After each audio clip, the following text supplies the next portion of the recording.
Hello everyone, welcome to Naira study. अब आप सब कैसे हैं? आई होप कि आप सभी अच्छे होंगे और अपनी पढ़ाई बहुत अच्छे से कर रहे होंगे। फ्रेंड्स, आज के वीडियो लेक्चर में पढ़ेंगे जो आपका सामाजिक अध्ययन सब्जेक्ट हो जाता है, इसके राजन सीरीज के बहुविकल्पीय टाइप क्वेश्चंस की सीरीज को पढ़ेंगे जो कि पार्ट 3 है। इसे कुछ लोग कमेंट भी कर रहे थे कि इसकी सीरीज को कंप्लीट कराएं।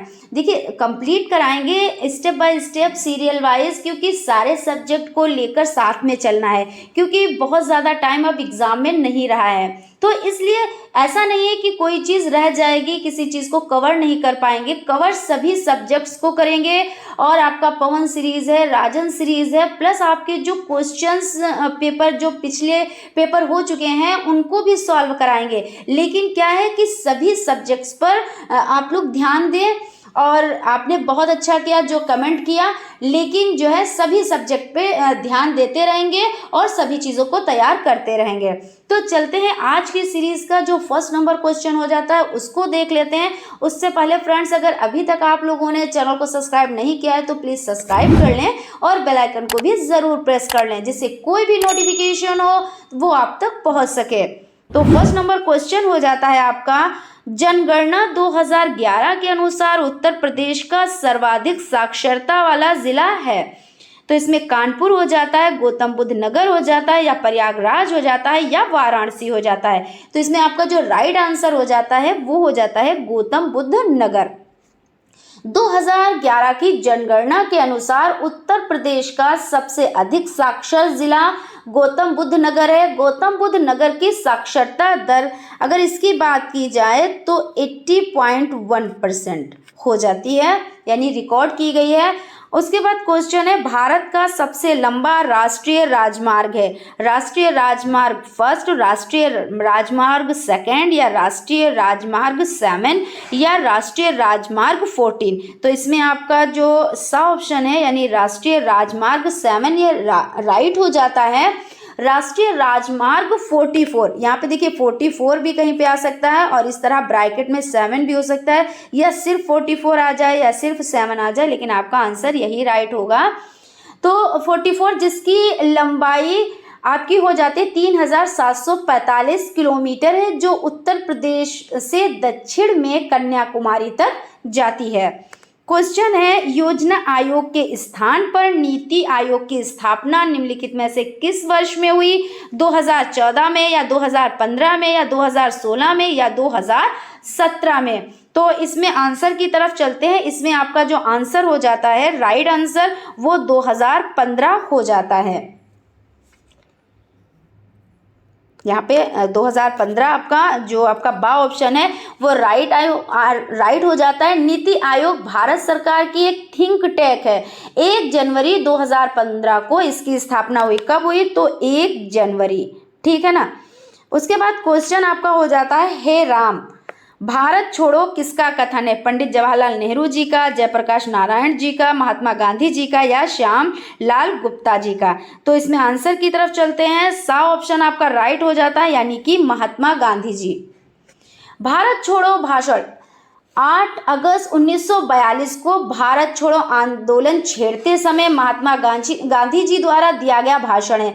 इसी भाषण में इन्होंने भारतीयों से दृढ़ निश्चय के लिए आह्वान करते हुए करो या मरो का नारा भी दिया। इन्होंने राजा कुंवर सिंह संबंधित थे, कानपुर से, जगदीशपुर से, रामपुर से, या दिल्ली से? तो इसमें आपका आंसर हो जाता है जगदीशपुर, यानी कि जो बा ऑप्शन हो जाता है वो राइट हो जाता है। स्वामी दयानंद सरस्वती ने आर्य समाज की स्थापना की थी 1870 ईस्वी में, 1872 ईस्वी में, 1875 ईस्वी में, या 1880 ईस्वी में?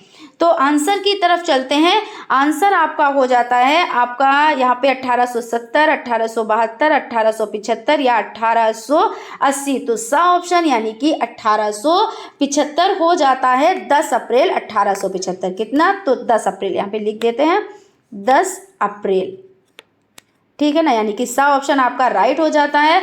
साइमन कमीशन ने अपनी रिपोर्ट प्रस्तुत की 1922 ईस्वी में, 1924 ईस्वी में, 1928 ईस्वी में, या 1930 ईस्वी में?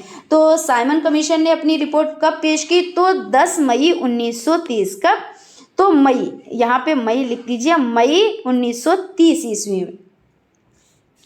और ये रिपोर्ट 27 मई, कब, तो 27 मई 1930 ईस्वी को ब्रिटिश सरकार द्वारा प्रकाशित की गई थी। उसके बाद हो जाता है राष्ट्र मेरा धर्म है, जन सेवा मेरी पूजा मिशन था, विपिन चंद्र पाल का, गोपाल कृष्ण गोखले का, लाला लाजपत राय का या पंडित जवाहरलाल नेहरू जी का। तो इसमें आपका आंसर हो जाता है लाला लाजपत राय जी का। ये आपका सा ऑप्शन राइट हो जाता है। उसके बाद क्वेश्चन है भारत के उत्तरी राज्यों में शीत ऋतु में वर्षा किस प्रकार की होती है। तो किस प्रकार की वर्षा होती है यहाँ पे समझ लेते हैं।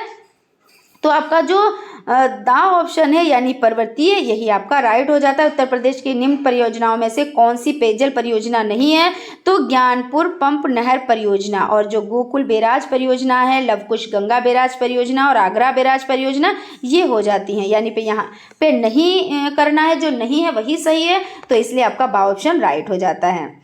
उत्तर प्रदेश के दियासलाई उद्योग का प्रमुख केंद्र है, सहारनपुर या मुरादाबाद या मिर्ज़ापुर या बरेली। तो इसमें बरेली आंसर राइट हो जाता है। बरेली देखिए माचिस उद्योग के लिए प्रसिद्ध है। उत्तर प्रदेश का प्रमुख लोक गीत कौन है, तो विरहा, धमार, ठप्पा या डांडिया। तो विरहा हो जाता है, यानी कि आ ऑप्शन आपका राइट हो जाता है। भारत सेवक समाज के संस्थापक विपिन चंद्र पाल, लाला लाजपत राय, गोपाल कृष्ण गोखले, बाल गंगाधर तिलक। तो इसमें आपका आंसर सा ऑप्शन राइट हो जाता है, यानी कि गोपाल कृष्ण गोखले, ये आपका राइट आंसर है। संविधान सभा के स्थायी अध्यक्ष डॉक्टर राजेंद्र प्रसाद, डॉक्टर सच्चिदानंद सिन्हा, डॉक्टर भीमराव अंबेडकर या कोई नहीं। तो डॉक्टर राजेंद्र प्रसाद, यानी कि आपका जो आ ऑप्शन है वो राइट हो जाता है। 9 दिसंबर को, कब, तो 9 दिसंबर को हुई पहली बैठक में संविधान सभा ने अपना कार्यकारिणी अध्यक्ष चुना, और उसके 2 दिन बाद 11 दिसंबर को, कब, तो 11 दिसंबर को, यानी 11 दिसंबर 1946 को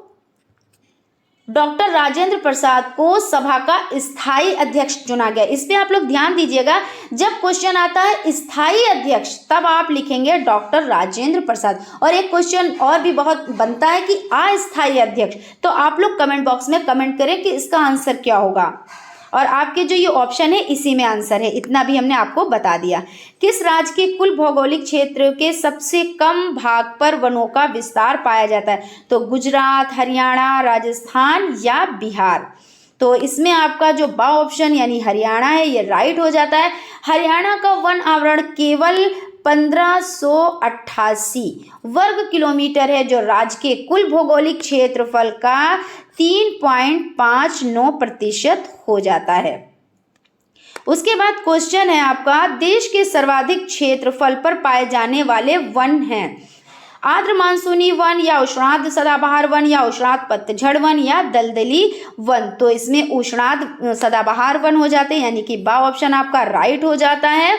उष्ण कटिबंधीय पर्णपाती वन है, ये नम पर्णपाती वन भारत के सबसे बड़े क्षेत्र में पाए जाते हैं। मौसम कैसे बनता है, पृथ्वी के परिक्रमण के कारण, पृथ्वी के घूर्णन के कारण, उग्रता से 23.1/2 डिग्री अंश पर धुरी के झुकाव के कारण, या 36 से 66.1/2 डिग्री अंश पर धुरी के झुकाव के कारण। तो ये आपका इसमें जो आंसर हो जाता है वो आ हो जाता है, यानी पृथ्वी के परिक्रमण के कारण हो जाता है। आर्कटिक विलो है पर्वत का नाम, वन का नाम, बांध का नाम या झाड़ी का नाम। तो इसमें झाड़ी का नाम हो जाता है, यानी कि दा ऑप्शन आपका राइट हो जाता है। 2001 से 2011 की जनगणना अनुसार उत्तर प्रदेश की जनसंख्या में कितने प्रतिशत की दशकीय वृद्धि रही, तो 21.54% या 25.61% या 20.09% या 25.4%। तो इसमें पहली बात तो आंसर ऐसे समझें तो आंसर कोई भी नहीं है, क्योंकि यहाँ पे 20.02% है, लेकिन यहाँ पे 02 नहीं है लेकिन 20 है, तो आप इसी को आंसर मान लें, ठीक है ना। तो 20.09%। अगर इसी ऑप्शन में कहीं पे 20.02% होता तो आप इस पे टिक करते, इसको आधार माने, है ना। तो इस अकॉर्डिंग आपका ये ऑप्शन राइट हो जाता है, यानी कि सा ऑप्शन आपका राइट हो जाता है। उसके बाद क्वेश्चन है, भारतीय अर्थव्यवस्था के पिछड़ेपन का सर्वप्रथम कारण क्या है? कृषि पर अत्यधिक निर्भरता, भारतीय उद्योगों का अल्प विकास, देश की विशाल जनसंख्या या औद्योगिक रुग्णता। तो इसमें हो जाता है देश की विशाल जनसंख्या, ये सबसे मुख्य कारण है पिछड़ेपन का, ठीक है ना। संयुक्त राष्ट्र संघ की स्थापना कब हुई? तो इसमें देख लेते हैं कि संयुक्त राष्ट्र संघ की स्थापना हुई 22 जुलाई 1945 को हुई, या 24 अक्टूबर 1945 को हुई, या 24 अक्टूबर 1946 को हुई, या 14 सितंबर 1948 ईस्वी को हुई। तो इसमें जो राइट आंसर हो जाता है वो आपका बा ऑप्शन हो जाता है, यानी कि 24 अक्टूबर 1945 हो जाता है। प्राण एवं दैहिक स्वतंत्रता की गारंटी कौन सा अनुच्छेद करता है? अनुच्छेद 27, अनुच्छेद 25, अनुच्छेद 20 या अनुच्छेद 21। तो इसमें जो 21 अनुच्छेद 21 है, यानी कि जो दा ऑप्शन है वो राइट है, यानी कि अनुच्छेद 21। हिमालय पर्वतमाला की सर्वोच्च चोटी है? एवरेस्ट, कंचनजंगा, गार्डन ऑस्टिन, केटू या नंदा देवी। तो इसमें आपका आंसर जो हो जाता है वो आ ऑप्शन यानी एवरेस्ट हो जाता है। कौन सा तत्व किसी स्थान विशेष की जलवायु को प्रभावित नहीं करता? यहाँ पे जो नहीं करता है वही सही होगा। तो पर्वतों की स्थिति, भूमध्य रेखा से दूरी, खनिज संपदा, प्राकृतिक वनस्पति। तो इसमें जो खनिज संपदा हो जाती है वो क्या हो जाती है? जलवायु को नहीं प्रभावित करती है। भारत छोड़ो आंदोलन प्रारंभ किया गया, कब किया गया? 1946 में, 1942 में, 1930 में या 1932 में? तो 9 अगस्त 1942। कब? तो 9 अगस्त। ये भी डेट आप याद रखिएगा। इसी तरह से क्वेश्चंस बनते हैं, ज़रूरी नहीं कि यही आपका आ जाए। यहाँ पे 9 अगस्त, 8 अगस्त, 9 सितंबर, कुछ भी 4 ऑप्शन दे सकते हैं, उसमें से आपको चूज करना है। तो 9 अगस्त हो जाता है, यानी 9 अगस्त 1942, यानी बा ऑप्शन आपका राइट हो जाता है। क्वेश्चन है, गांधी जी ने दक्षिण अफ्रीका से लौटने के बाद प्रथम सफल सत्याग्रह आंदोलन कहाँ प्रारंभ किया? दांडी से या खेड़ा से या बारदोली से या चंपारण से? तो इसमें आंसर की तरफ चलते हैं। सबसे पहले जान लेते हैं कि इसमें आपका चंपारण हो जाता है। क्या हो जाता है? तो चंपारण हो जाता है। उसके बाद है, थियोसॉफिकल सोसाइटी का निम्नलिखित में से किससे विशेष संबंध रहा? सविनय अवज्ञा आंदोलन, बहिष्कार एवं स्वदेशी असहयोग आंदोलन, होम रूल। तो इसमें होम रूल हो जाता है, यानी कि द ऑप्शन आपका राइट हो जाता है। वायुमंडल का भार सर्वाधिक किस मंडल पर होता है? तो क्षोभ मंडल, समताप मंडल, आयन मंडल या ओजोन मंडल पर? तो इसमें जो आ ऑप्शन आपका है वो राइट हो जाता है, यानी कि क्षोभ मंडल। क्षोभ मंडल में तापमान की ऊंचाई के साथ घटता जाता है। इसकी ऊपरी परत कौन? तो ऊपरी परत जो होती है, ऊपरी परत जिसमें यहाँ पर ही घटना होती है, क्या कहलाती है? तो ट्रोपोपॉज कहलाती है। क्या कहलाती है? तो ट्रोपोपॉज कहलाती है। और ये सबसे घनी वायुमंडलीय परत है जो इसके ऊपर के बाकी वायुमंडल के भार से संकुचित होती है। तो यानी कि कौन सा आंसर आपका यानी कौन सा ऑप्शन राइट हो जाता है? तो क्षोभ मंडल राइट हो जाता है। उसके बाद आज की सीरीज का लास्ट क्वेश्चन हो जाता है, महात्मा गांधी के राजनीतिक गुरु कौन थे? गोपाल कृष्ण गोखले, सुभाष चंद्र बोस, देशबंधु चित्तरंजन दास और कोई नहीं? तो इसमें आपका राइट आंसर हो जाता है गोपाल कृष्ण गोखले, यानी कि आपका जो आ ऑप्शन है वो राइट हो जाता है। तो इस तरह से आपकी सीरीज कंप्लीट हो जाती है। आई होप आप लोगों को सीरीज अच्छी लगी होगी, यानी कि आपको जो क्लास है वो अच्छा लगा होगा। तो फ्रेंड्स, आप लोग एक लाइक तो ज़रूर करें अगर आप लोगों को सेशन अच्छा लगा हो, और अगर अभी तक आप लोगों ने चैनल को सब्सक्राइब नहीं किया तो प्लीज़ सब्सक्राइब कर लें और बेल आइकन को भी ज़रूर प्रेस कर दें, जिससे कोई भी नोटिफिकेशन हो वो आप तक पहुंच सके। और फ्रेंड्स देखिए, आप लोग जब कमेंट करते हैं तो हमें बहुत अच्छा लगता है, क्योंकि आप लोग एक्टिव हैं अब, कि जब एग्ज़ाम अभी अब इतना भी टाइम नहीं बचा है जो अब आप लोग एक्टिव ना हो, लेकिन अब आप लोग एक्टिव हो तो बहुत ही अच्छा लगा कि हाँ आप लोग चीज़ों को समझ रहे हो, पढ़ रहे हो और एग्ज़ाम की तैयारी कर रहे हो। तो अगर अभी भी कोई भी डाउट है, कभी भी कोई डाउट हो, तो आप लोग प्लीज़ ज़रूर से ज़रूर कमेंट करें, हम उसका रिप्लाई आप लोगों को ज़रूर से ज़रूर देंगे। तो मिलते हैं नेक्स्ट क्लास में, तब तक आप लोग अपना ख्याल रखें और स्टडी को कंटिन्यू करें। Thank you.